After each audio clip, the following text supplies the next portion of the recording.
suis Fabrice Issa Douti de Globetics Internet. Nous travaillons sur un programme de African Law Library qui serait bien pour tous les chercheurs africains et investisseurs dans le cadre de leurs travaux concernant les droits de l'homme, les droits commerciaux, les droits sur l'éthique et tout. Bon, moi, ce qui me tient à cœur, c'est la place de la société civile dans la communauté, sur l'échiquier national dans les pays en Afrique.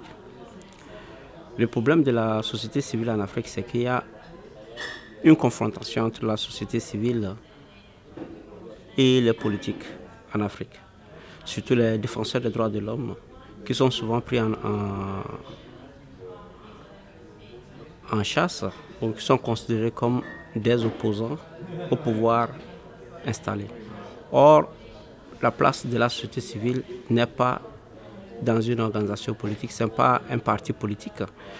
Il faut être objectif et le rôle des défenseurs des droits de l'homme en Afrique, c'est justement d'amener ces pouvoirs politiques à prendre conscience de l'être humain, de l'apport que l'être humain peut apporter à sa société s'il est dans des conditions idoines qui lui permettent de se développer, de se réaliser et d'être utile à sa communauté.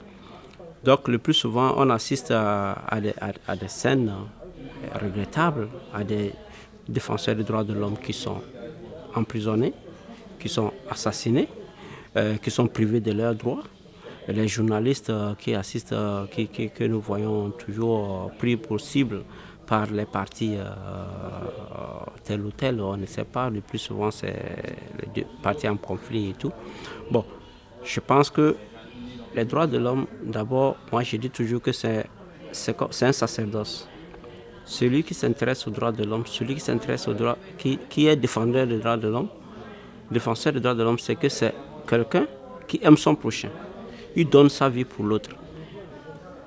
Quand une personne de la société civile dans un pays défend les droits de la population, amène à amener le gouvernement en place, à prendre conscience de la condition des populations dans ce pays, c'est juste qu'il voudra que les membres de cette société arrivent quand même à avoir un certain bien-être qui leur permette de s'épanouir et de pouvoir donner le meilleur d'eux-mêmes pour le développement de ce pays.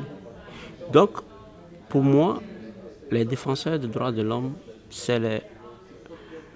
je les considère au même titre comme des prêtres dans une église, vous comprenez? Et plus encore, bon, j'ai lu dans le concept, est-ce qu'il faut créer un conseil permanent pour la société civile? Moi, je pense que oui. Parce qu'il y a un problème, c'est que d'office, les pouvoirs en place prennent les gens de la société civile comme leurs ennemis, comme si c'était les membres des partis politiques avec lesquels ils sont en confrontation pour le pouvoir. Mais ce n'est pas cela. Donc il faudra que l'ONU crée quand même un instrument qui puisse permettre de séparer les autres organes comme le Conseil des droits de l'homme, bien sûr, c'est bien. Mais on se voit ce qui se passe ici, au Conseil des droits de l'homme, à l'UPR, ou tout ça, où les membres de la société civile ont du mal à placer leurs mots. On leur donne 3 minutes. 3 minutes pour défendre leurs idées. Mais 3 minutes pour défendre un cas extrême, c'est trop peu. Et les pouvoirs politiques ont 20 minutes. Bien sûr que je reconnais que ce sont les États. Mais les membres de la société civile sont aussi importants. D'autant plus que ce sont eux qui rapportent les informations objectives, sans connotation politique, sans connotation d'autre ordre. Donc je pense qu'ils doivent avoir encore plus de place, ces membres de la société civile, pour pouvoir s'exprimer. Donc si c'est qu'il y a un conseil permanent dédié à eux, où ils peuvent s'exprimer avec l'apport de l'Assemblée générale et les autres organes des Nations Unies, je pense que leur voix sera encore plus portée. Je pense qu'ils seront encore plus protégés. Parce qu'ils auront un espace à eux où ils peuvent s'exprimer, où ils peuvent sortir les idées, où ils peuvent discuter des questions, des problèmes de ce monde.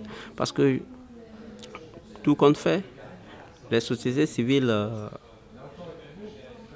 ne pourront pas arriver aux solutions qu'on attend, sinon pas les coups de franche, sinon ne sont pas libres de pouvoir s'exprimer sur l'échiquier national, sur l'échiquier régional et sur l'échiquier international. Ça, c'est très important qu'ils aient quand même un espace à eux, d'idées avec où ils puissent s'exprimer et pouvoir développer leurs idées en toute sécurité et bien entendu aussi.